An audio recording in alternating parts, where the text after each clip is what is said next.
I structured my interview along the lifespan. I began with early childhood and moved to where Tony currently is. As we went along, it became clear that Erikson's model of human development applied well to Tony's life. And so in this first segment, as we talk about early childhood, be listening. Does Tony learn to trust or mistrust? Does he learn autonomy or shame? Does he learn initiative or guilt? Well, if you can think back to being like a young child, like 3-4 years old. Yeah, that's hard. How did you see yourself? How did you see yourself in the world? Probably somewhat shy, but probably a happy child. Yeah. And think about like your parents at that time. How did you feel like they viewed you?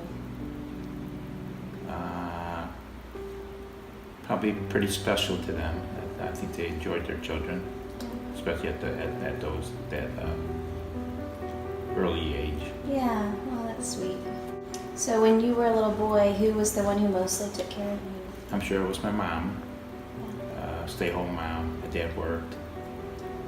Pretty traditional family. Yes, especially from that time frame. And how do you remember relating to your mom when you were a little boy? What are some memories you have of like time with her? Just she was the basic caregiver. I'm sure did the meals and the overall daily care from the early ages. How did she make you feel when you were around her? I'm sure well loved, well cared for. And how about your dad? Was it any different? No, pretty much the same. Very good father, a provider. Yeah. Imagine. And the early age. Like you're playing outside and you got hurt, and both mom and dad are inside in different rooms. Which one would you Well, as you run know, to? when I stub my toe, I say, "Mommy, mommy, mommy." So. Yeah. What did you do for fun when you were a little boy? They were games. Played hide and seek and kicked the can and tag, whatever the chocolate games were at that time.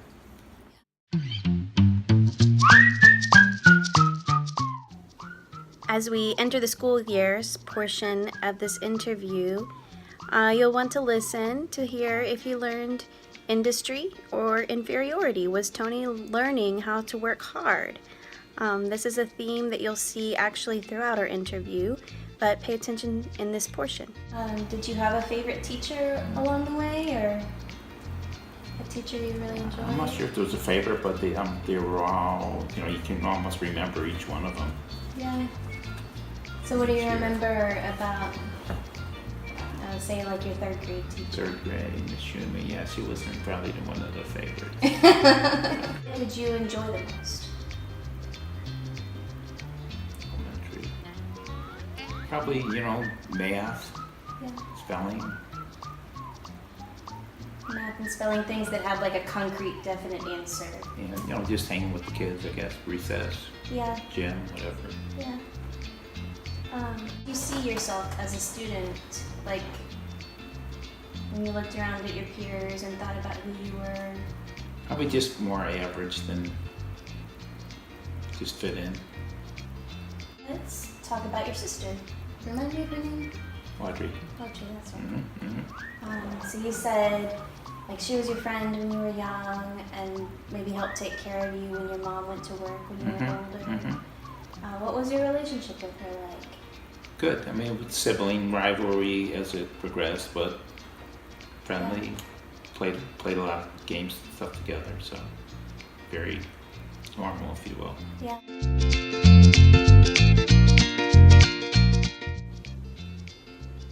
Moving on to adolescence, according to Erikson at this stage, young people are trying to find their identity. And the opposite would be that they have some role confusion. So let's listen to see if Tony feels like he has an identity at this age. So when you were an adolescent, how did you view yourself then? Again, probably shy, but I'm trying to think. liked sports, liked playing outside again. Had some good friends. What sport did you play? Just basketball, baseball, whatever the neighborhood kids, football, whatever. Yeah. It was all playground stuff. So not like on the team at school? No, it was all, that's basically what kids did. There wasn't no video games and stuff. It was more outdoor activities. So. Sure. So when you were Every young, day. it was like marbles and hide and go seek, and as an adolescent, it's more shooting basketball with each other. Whatever sport, whatever season it was. Yeah. 4 seasons. So that was a change in how you viewed yourself. You still viewed yourself as kind of shy, but you had like a core group of friends. What do you feel like you had in common with your friends? Like what bonded you guys? We all just sports activities, actually. Yeah. If you think about yourself as like a teenager in high school, what were your hopes for yourself? What were your goals for yourself in the future? Just get an education to get a job. Back then, just supporting yourself was the big thing. Yeah. I think college wasn't a goal for everyone back then. So. Was it a goal for you then? Maybe afterwards became one. But while you were in high school, it wasn't something not you really, thought no. about so much. No. It was more just I want to finish right, high school exactly, and get a job. Exactly. All right. And I think that was probably pretty prevalent back then. Yeah. Was there a particular job you hoped to get after you graduated? Not really. Any job. That's what made you want to go to college after you got a job. Right. You go work somewhere for a while. Because you didn't want to really like, do that the rest of your life. Exactly. Yeah. That's how it worked. Okay.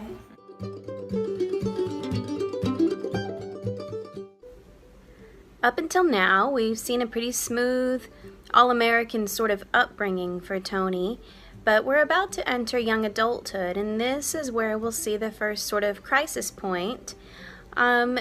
He's grown up in Connecticut, and you'll learn in these following interviews that shortly after he gets married, he leaves his home of 25 years and moves to another state. So listen to hear if he learns the lesson of intimacy, or if he finds himself isolated at this point. Did you go straight into college when you graduated? No, I started at a little manufacturing plant. I forget what some type of parts or something like that. I did that for a little bit. Yeah. And I was a little bit slight that some of the job work was heavy, so I couldn't do some of the things that were required. So then I think I shifted to grocery type stores. And it was when you were maybe like 20 or so that you started taking some college classes? Right. Because you realized you didn't want to lift heavy things all day, and you didn't want to work at a grocery store forever. Exactly. It teaches you that. Yeah. Actually, it's good. It's good. It is. So you're 23, you started working at the Hartford, and that's where you met Cheryl. Mm-hmm. And so how old were you guys when you got married? So I was probably 24, 25. Okay. How did you know you were ready to get married? I don't know. I was 25, probably old enough. Yeah.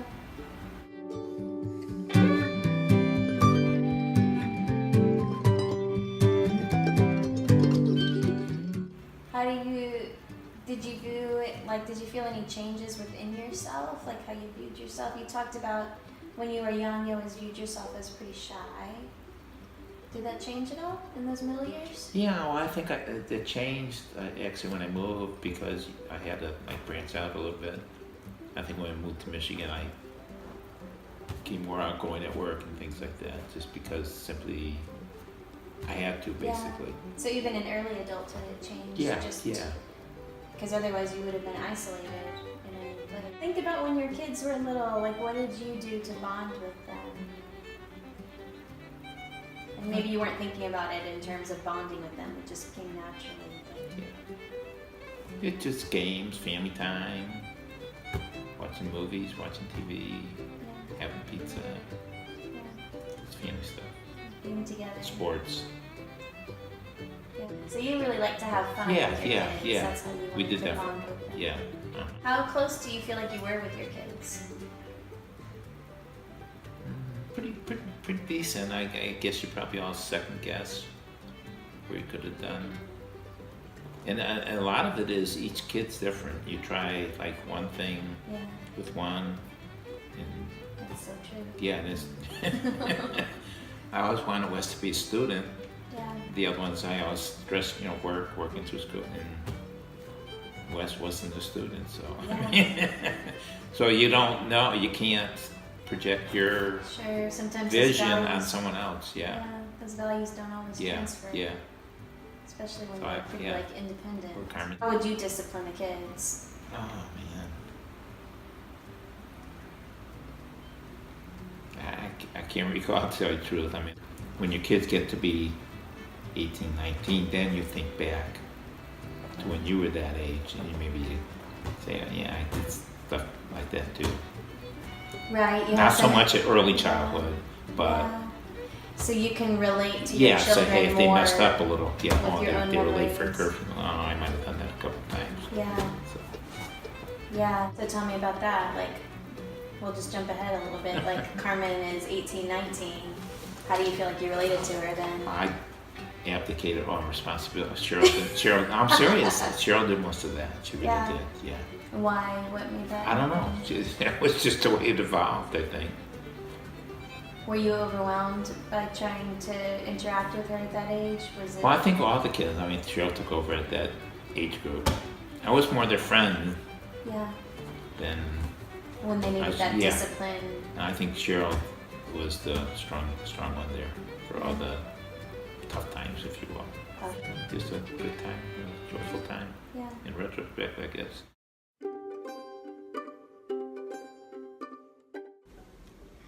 As we enter the middle adult portion of our interview, you'll learn about Tony becoming a grandparent and whether or not that produced generativity or if he became stagnant during this stage. I think the answer will be apparent. So if you think about like what you were focused on over the years, you spent a lot of years focused on school and a lot of years focused on work and raising kids. And when you hit this stage where your kids are out, where do you feel like your focus went? Still a lot on family, just like I said, just grandkids and All right, so your youngest gets married and your house, okay. your household changes. Yippee! No more kids to worry about. Tell me about like your middle years. How did you see yourself at that stage of life?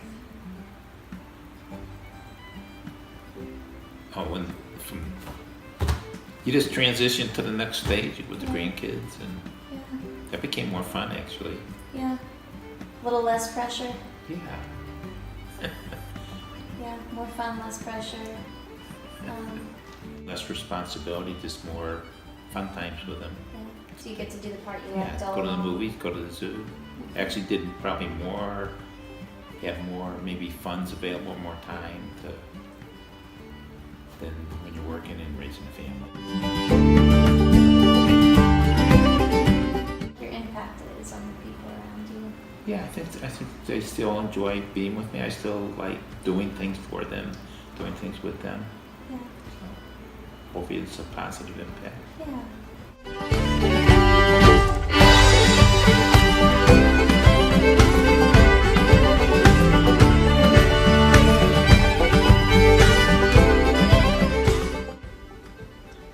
And now we'll talk to Tony about this final stage of life. Has he achieved Erickson's goal for this stage of integrity? Or does he seem to feel some despair about his life? Is he satisfied with it overall? Where you are now, when you look back on your life, where do you see what are the big things on the timeline, like the big major things? Just similar to others. Birth, marriage, having children. When you look back, what's something that you feel the most satisfied about in your life? Just family, I guess. How about when you look at your grandchildren and you think about them, what would you want to tell them? I think that they're all doing pretty well.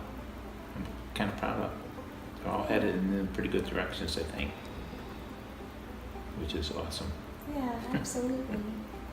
What if you had to give them one piece of advice about living a good life? What would it be? Stay close to the Lord. Trust the Lord. You've lived on this earth 72 years, which is longer than most of us, Okay. which means you actually do know more than most of us. Not really, but thank you for the compliment. Because I should know more than most of us. Not necessarily true. What do you think the key to like building a happy family is?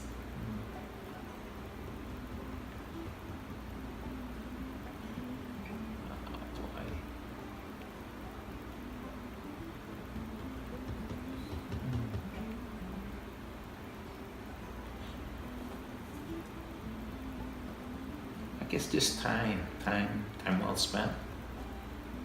Just Yeah, good time together. being available. Yeah. Any other words of wisdom? No, that's it. That's a wrap. All right.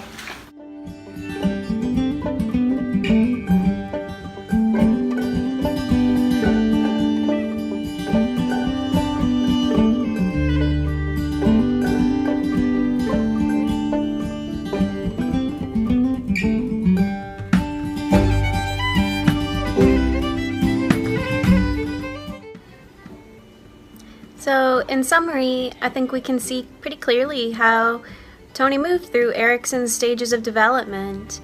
And we also can see Bowlby's attachment theory applying to his secure base that allowed him to move on to school and move away from home without fear. And then we also see that attachment theory applied in the way that he just enjoyed his children and continues to enjoy his grandchildren. Sometimes you might expect that a person would feel a sense of satisfaction over the job they did, and that's often the case. It seems with Tony, his greatest sense of satisfaction is just the time he's gotten to spend with his family in the way that he has genuinely enjoyed and cared for them over the years.